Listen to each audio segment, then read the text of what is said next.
What is up, guys? Here with a new video.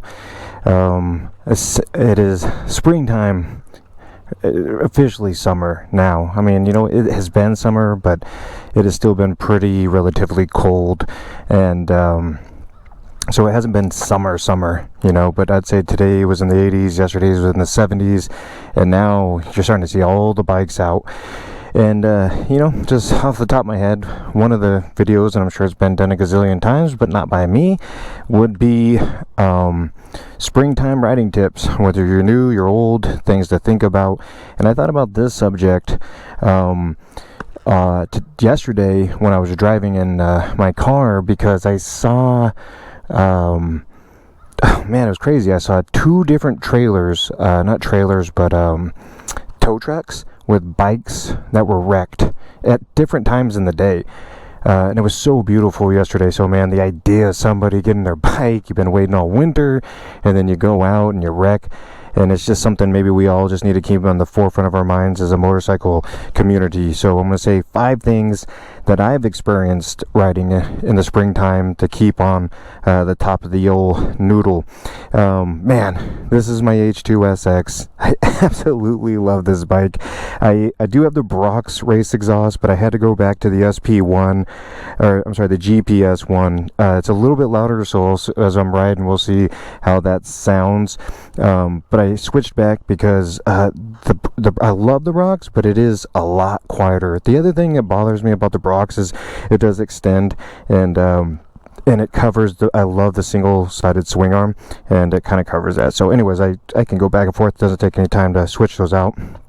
But yeah, I got it all cleaned up, and that goes to brings me to my number 1 point, springtime riders, guys. Air pressure in your tires. Okay, it's huge, and it's something I think a lot of people forget. When I winterize my bikes, I of course change everything, clean everything, and I fill my tires up to 41 pounds of pressure. That's what they are set at. Everybody's bikes are different. On my ZX14, I want to say it's 41 also. So it's easy for me to remember, but you just check, you can Google that, 2 seconds, you have an answer, what your bike should be, but you set it at that, right? When your bike sits over winter, whether you have it elevated, whether it's down on the concrete floor, mine sits in a garage, it obviously, cold weather, your tires lose air pressure, and a lot of people don't think about that. I learned the hard way. It cost me a whole front tire on my ZX14. It was crazy. Even on these, so I set them at their 42 pounds of pressure, 41 pounds of pressure, and just because I was kind of curious I usually always train myself to always do it, but I was kind of curious. I had taken it out for a ride maybe a month ago, but it was still really cold, and I was like, before I put air in it, I was like, I wonder how much pounds of pressure it dropped. The front tire was at 29 pounds of pressure, so it dropped, 12 pounds of pressure over the winter. It is completely off the ground and lifted and stored and covered during the winter, and it dropped 12 pounds of pressure. So something to think about. You won't even really notice it. You won't even really notice it when you're riding. I think usually it might feel like a little sluggish. That's how I could tell on my ZX14. So this story on that was on my ZX14. It was feeling really sluggish, and I was like, man, I think there's something wrong with my forks, because I could just kind of feel it in the front end of the bike. It just didn't feel right, and I didn't even think about it. This probably 5-6 years ago, and I kind of just noticed in the front there was like a wear pattern right on the inside, like a line. And, I was like, what the hell's wrong with my tire? Well, I was riding it around for the first 2 months of spring with really low air pressure. It's supposed to be at 41 pounds of pressure. I think I was riding around when I put air in it.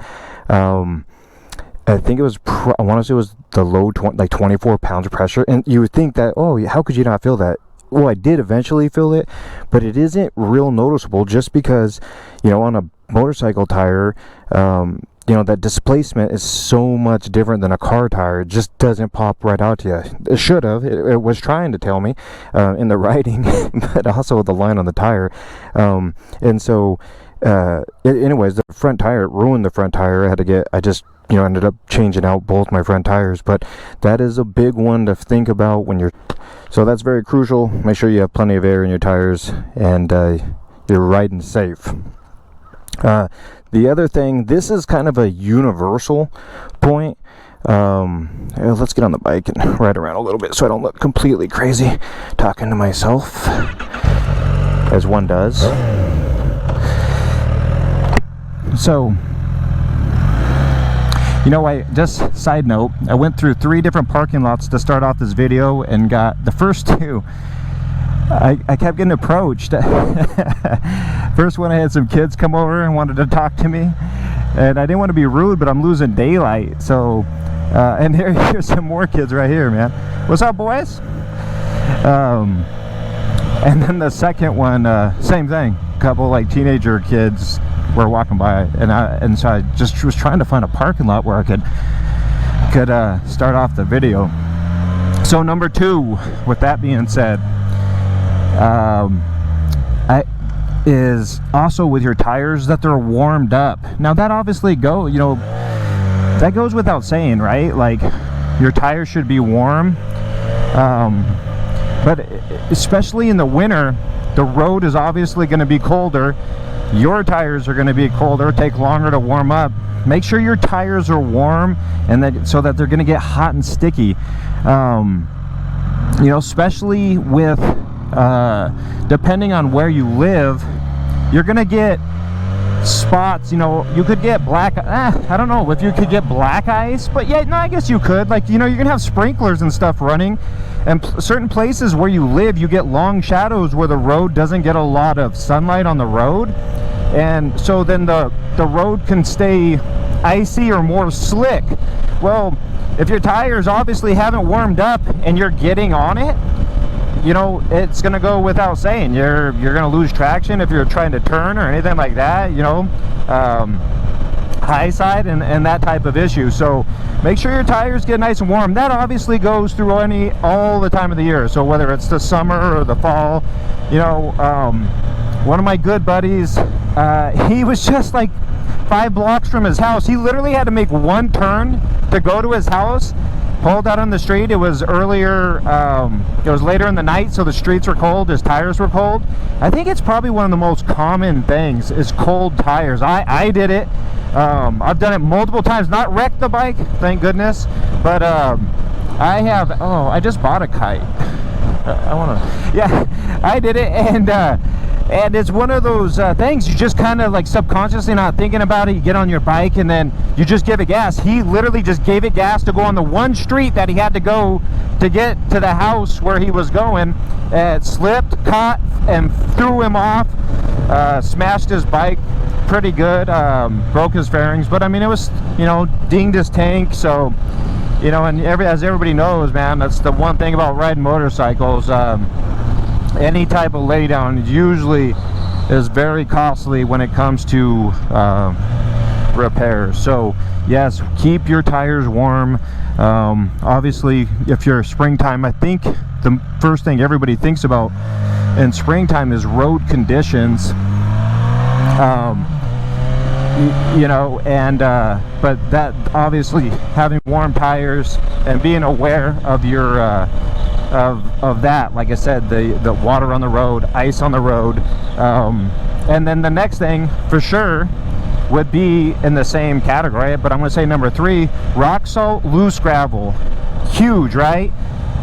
Keep it in mind, man. Like, it's big. It's a big deal. Trucks lay the salt all over the road. Some of them lay like some loose gravel, and a lot of times what happens is springtime, what I found is the sweet streepers go through, and then they brush the rock in, like, to the side. But over the course of time, it works its way out to the edge. Well, where that's a problem is if you're going through a turn, like even in town, like an S turn, that gravel on the edge gets to the edge where you would be turning. And like you said, you just catch it for a second, and you know, obviously very problematic. So that was number 3. Number 4, potholes. You know, man, they take so much of my money in taxes, but they never fix the street. I know that's an old man thing, but it is the truth. I heard my parents say it. Well, actually not my parents, because they had a couple years of paying some pretty good taxes, but for the most part we grew up poor as shit. But you just always hear old guys say it, man. Like, what are they doing with my money? So potholes in the street. I've already driven past. I'm kind of like looking at the street for it now. I'm not seeing, but you can kind of see the street's already tattered up. They got the they're putting the hot oil tar on the street and filling them in. But yeah, man, I've already seen them a lot of potholes all over the place. I made a video about a week ago. I was riding with a couple of my buds, and he hit, I didn't see it on camera, and had he wrecked behind me and I didn't catch it on my camera, I would have been pissed at him. Like, bro, seriously, you got to take one for the team. If you're gonna wreck, dude, that's an automatic. Everybody's clicking to watch. Okay, that's how we boost up the subscribers. But no, we were hauling on some back roads, and just big chunks of concrete, and sometimes they're really jagged, where if your whole tire goes in, you almost have to go, you know, when you're driving and there's road construction, and then you have to merge on to like where they're repaving the road, and there's that rut, and it literally will make your bike shake. That's how deep this divot was, man. I mean, it was like a good 2 inches. He hit that thing, and it kind of put him in to a speed wobble. Like, he hit it, he was probably going, I don't know, 45 miles an hour, and it kind of put him into a speed wobble, and he just worked his way out of it. Thank God. It was the same friend that 6 months ago or whatnot also was the one that had to turn on one road and also wrecked his bike. He's actually a really, really good rider. I mean, a really good rider. He's only been riding for a year, but he's learning these lessons the hard way too. You know, again, cold tires, he learned it the hard way, you know. Cold tires slash probably even could have been loose gravel at that time of the year. So things to think about. And I experienced I've experienced it multiple times, the cold streets, where same thing. There was a neighborhood we lived in. It wasn't on this bike, it was on a Kawasaki ZX-7R, and there was a part of the neighborhood that the sun never hit because of like the big oak trees, and the sprinklers would hit it, and it was still pretty cold because it was early spring. And the exact same thing happened. I'll tell you, this is what happened. I got in an argument with my wife, and I don't even, I mean, God, this is so long ago, talking like 15 years ago. I got in an argument with my wife, and I was doing that thing, you know, when you're mad, so you're gonna, you know, I was gonna take out, well, I did. I took out of the driveway really fast, you know, because I wanted to show her how mad I was with me taking off fast out of the driveway, you know, because that was gonna prove a point. And so I pulled out of the driveway all fast, and it did not. I caught it, like the back tire pulled from behind, and then it. You know, I kind of went with it. I felt it. I knew what was happening because I had gassed it, and then it caught, and then it caught. But thank God that it didn't. Thank God it didn't catch and flip. I was able to kind of ride it out. I put both feet down and kind of laid on the tank and and then rode the wobble to a slow stop. And what was even greater about that was like, my wife witnessed it, and this bike was beautiful. It was a beautiful, beautiful bike. And I turned around, pulled back in the driveway, got off the bike, and she could tell I was shook. She was shook. It scared the bejesus out of her too. And we literally apologized. We're like, oh, like, you know, that was so stupid. We're arguing over something so dumb.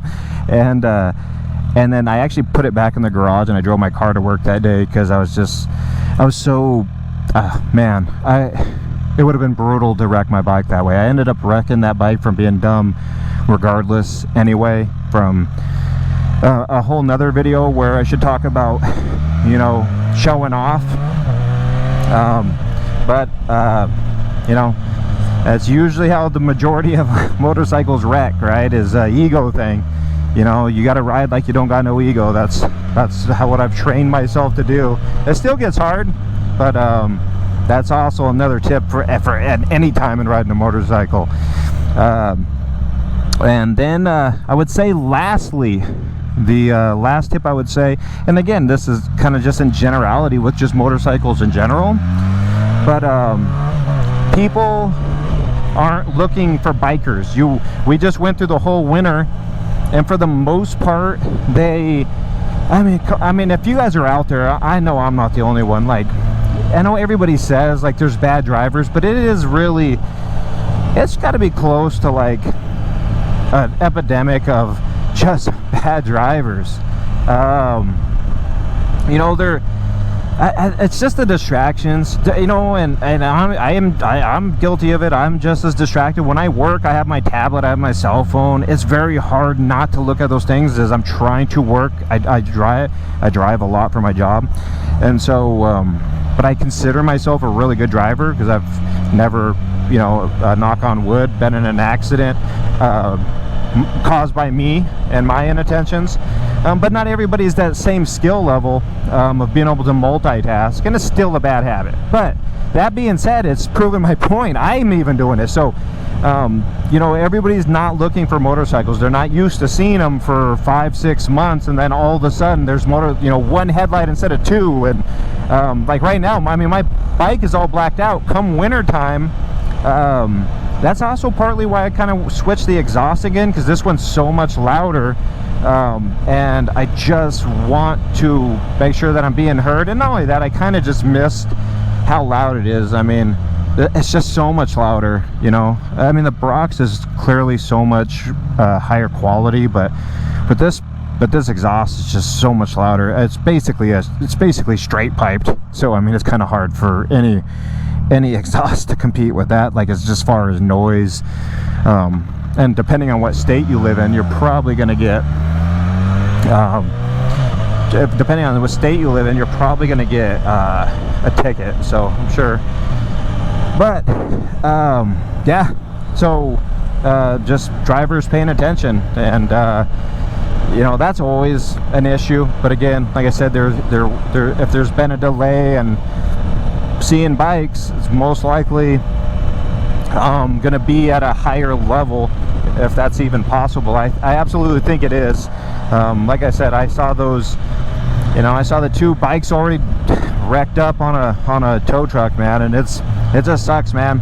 You know, so anyways, I wanted to make a video just kind of putting it out there and try to keep it short and sweet. With all that being said, like I said, I was trying to keep it short.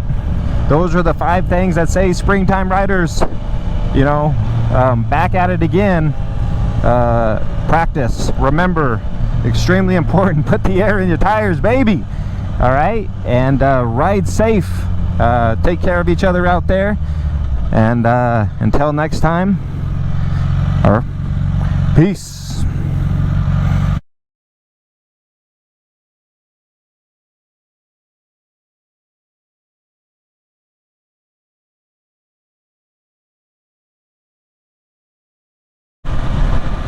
Now, if you stuck around, you get bonus time. The truth is, the reason my video is... Oh, there's a bike. Should we try to catch up and see him? Buckle up or you will die. That is aggressive. The reason I'm keeping my videos shorter, my wife said that they shouldn't be longer than 2 minutes. She's like, hey, you need to keep your videos like under like 1:45, or I'm not gonna watch them because you're not that interesting. 10 minutes. Did she say 10 minutes or 15 minutes? I think she said 10 minutes. Keep your videos under 10 minutes. Otherwise, I'm just gonna swipe past it, and everybody watches videos like me. They'll do it too, and you'll not only will you gain no more subscribers.